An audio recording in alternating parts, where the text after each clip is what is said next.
दोस्तों, राजस्थान के झुंझुनू ज़िले में एक कत्ल होता है और कत्ल ऐसा होता है कि पुलिस उस सुराग उस कातिल तक नहीं पहुंच पा रही थी। लेकिन एक वफादार कुत्ते ने ऐसी गवाही दी कि मानो आप कातिल तक ही पहुंचा दिया उस कुत्ते ने। एक जानवर के ऊपर भरोसा इतना किया जाता है, जो कि डॉग होता है, उसके ऊपर बहुत ज़्यादा भरोसा होता है और उसका पूरा उसने गवाही भी दी। क्या है पूरी कहानी? नमस्कार, मेरा नाम है मोहन अहिरवार और आप देख रहे हैं खबर तमारी इंडिया का यूट्यूब चैनल।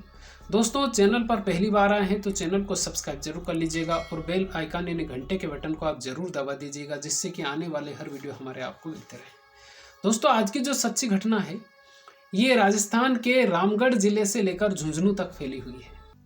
एक ऐसा कत्ल है ये। और रामगढ़ में एक आज से 15 साल पहले एक शख्स की शादी होती है और वो सफाई कर्मचारी की उसकी नौकरी लग जाती है 15 साल पहले ही।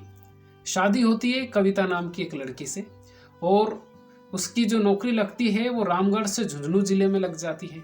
वहाँ पर वो सफाई का काम करता है और उनके 3 बच्चे भी होते हैं 15 साल के भीतर। लेकिन पिछले शनिवार कविता और बंटी दोनों ही घर पर थे शनिवार के दिन, और अचानक बातचीत हो रही थी। बंटी किसी से बातचीत कर रहा था और जब उसकी बातचीत हो रही थी तो अचानक वहाँ पे दोनों मियाँ बीवी में झगड़ा होता है और झगड़ा होने के बाद में उसकी अचानक मौत हो जाती है। पुलिस आती है, पुलिस सारी चीज़ों को खंगालती है, लेकिन कातिल का कहीं पर भी पता नहीं चल पाता है, क्योंकि कविता यह कहती है कि यहाँ पर कुछ चोर आए थे और वहाँ पर एक बेड रखा हुआ था जो कि ब्लड से भी सना हुआ था। तो चोरों ने उसके हस्बैंड के ऊपर इस बेड से वार किया और उसके हस्बैंड की जो मौत है वो वहीं पर हो गई। यानी उसका जो बंटी नाम का जो शख्स था उसकी वहीं पर मौत हो जाती है। ये कहानी कविता सुनाती है और जब पुलिस आती है तो पूरे जितने भी वहाँ पर सुराग होते हैं पूरे इकट्ठे किए जाते हैं और पुलिस ये छानबीन कर रही थी। पुलिस इस ओर मोड़ रही थी इस केस को कि चोरों का पता करें, क्योंकि उसकी जो पत्नी थी कविता, वो इस हिसाब से बोल रही थी और पुलिस ने लगभग कविता के ऊपर भरोसा कर लिया कि उसकी पत्नी बिल्कुल सही बोल रही है। और पुलिस इस नज़र से देख रही थी कि चोर किस ओर से आए, चोरों ने क्या क्या लूटा, सारी चीज़ें वहाँ पर सुराग जितने भी थे सब कुछ लेकर गए। लेकिन जब कहीं पर भी पता नहीं लग पा रहा है कि चोर कहाँ से आए, किधर से गए, ये सारी चीज़ें पुलिस ने छानबीन की, लेकिन पता नहीं चल पा रहा था। तो कविता और बंटी के घर के दरवाजे के जस्ट सामने कोई दुकान थी। उस दुकान के सामने एक सीसीटीवी कैमरा था और सीसीटीवी कैमरा उस ओर था जहां पर बंटी के घर का रास्ता था, क्योंकि बंटी रामगढ़ का रहने वाला था और झुंझुनू नगर परिषद में उसकी जॉब लगी थी और ये प्रमोशन हुआ था नगर परिषद में उसका। तो वहां पर वो जॉब कर रहा था और जब वो कर रहा था तो वहां पर वो किराए के मकान में रह रहा था और उसी किराए के मकान का जो दरवाजा था वो सीसीटीवी फुटेज का और उसका सेम था। तो पुलिस ने जब वारदात हुई उसके पहले से लेके शनिवार तक के जो सीसीटीवी फुटेज थे पूरे खंगाले, लेकिन पुलिस को वहां भी ऐसा कुछ भी नहीं मिला कि चोर आए किधर से। अगर आने चाहिए थे तो दरवाजे से आते और जाते, लेकिन वहां पर पुलिस को कुछ मिला ही नहीं। तो पुलिस को कविता के ऊपर कुछ डाउट हुआ, लेकिन सबूत पुलिस के पास कुछ था ही नहीं कि कविता को कैसे पकड़े। उसको डायरेक्ट नहीं बोल सकते, क्योंकि जिस हिसाब से कविता ने कहानी बताई उस हिसाब से पुलिस ने मान लिया। तो एक सहारा लिया पुलिस ने। उन्होंने जो डॉग स्क्वाड होते हैं, डॉग को बुलाया वहां पर और बहुत सारे लोग वहां पर इकट्ठे हुए और पुलिस ने कहा कि ये जो डॉग है ये जिसकी तरफ जाएगा, जिसकी तरफ ये भौंकेगा, कातिल वही है। बहुत सारी महिलाएं वहां पर खड़ी थी, बहुत सारे पुरुष वहां पर खड़े थे। जैसे ही डॉग को छोड़ा पुलिस ने, क्योंकि वो सिखा हुआ डॉग था, और उसने छोड़ा तो सबसे पहले वो उस बेड के पास गया जहाँ पर जिस बेड से बंटी की हत्या हुई थी। तो उस बेड के पास गया, उस बेड को उसने सूंघा और बहुत सारी महिलाएं खड़ी हुई थी। उधर वो कुत्ता अचानक भाग कर गया और जहाँ पर कविता खड़ी हुई थी, कविता की तरफ वो कुत्ता भौंकने लगा और चिल्लाने लगा, उसकी तरफ देखने लगा। इसके बाद में वहाँ पर जितने भी लोग थे वो सारे अचंभित हो गए कि ये कविता की तरफ ही क्यों देख रहा है।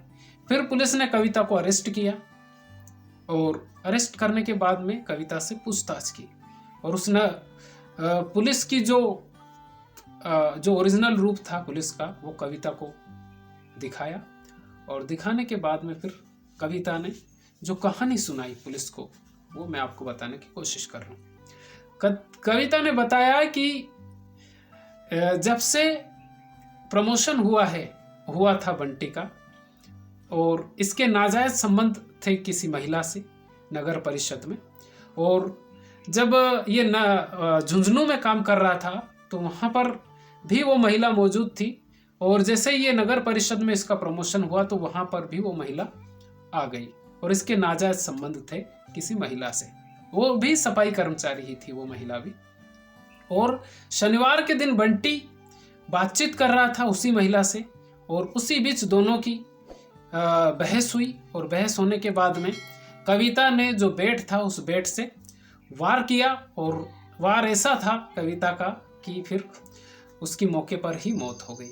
फिर कविता ने बताया कि उसने एक प्लान बनाया कि इस जो मौत है इसको चोरी का नाम दे देते हैं। तो उसने वहाँ पर जोर जोर से वो चिल्लाने लगी और कहने लगी कि अड़ोस पड़ोस वालों को बुलाया, जोर जोर से चिल्लाने लगी, कहने लगी कि उसके घर में चोर घुस आए हैं, उसके पति की बेड से मारकर हत्या कर दी है।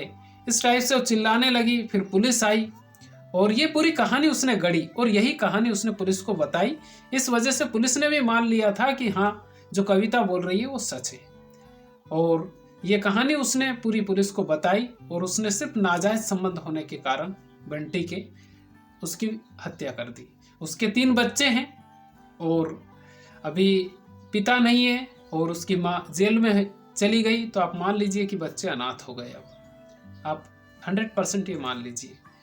कविता के पास में और भी ऑप्शन थे, अगर सच में बंटी के नाजायज रिश्ते थे किसी से तो वो कुछ और भी कर सकती थी, पुलिस में कंप्लेन कर सकती थी ताकि बच्चे तो सुरक्षित रहते, लेकिन यहाँ पर पूरा उल्टा पुल्टा हो गया। दोस्तों ये जो कहानी है ये कुत्ते ने सुलझाई, अब सच बोले तो, क्योंकि कुत्ता अगर नहीं होता शायद पुलिस भी कविता की कहानी के ऊपर मान ही लिया था, लेकिन कुत्ते की वफादारी की वजह से ये केस सुलझ गया। क्राइम करने वाला बहुत ज्यादा दिमाग लगाता है कि वो पकड़ा नहीं जाएगा, लेकिन कुछ ना कुछ सबूत ऐसा छोड़ जाता है जिसकी वजह से वो पकड़ा जाता है। जो आज की कहानी मैंने आपको सुनाई, इस कहानी को सुनाने का मकसद किसी के दिल को ठेस पहुंचाना नहीं, बल्कि आपको जागरूक करना है कि क्राइम कितना भी बड़ा हो या कितना भी छोटा हो, करने वाला कितना ही शातिर हो, कितना ही होशियार हो, एक ना एक दिन पकड़ा जाता है। और आज की जो कहानी है इससे आपको क्या सीख मिलती है?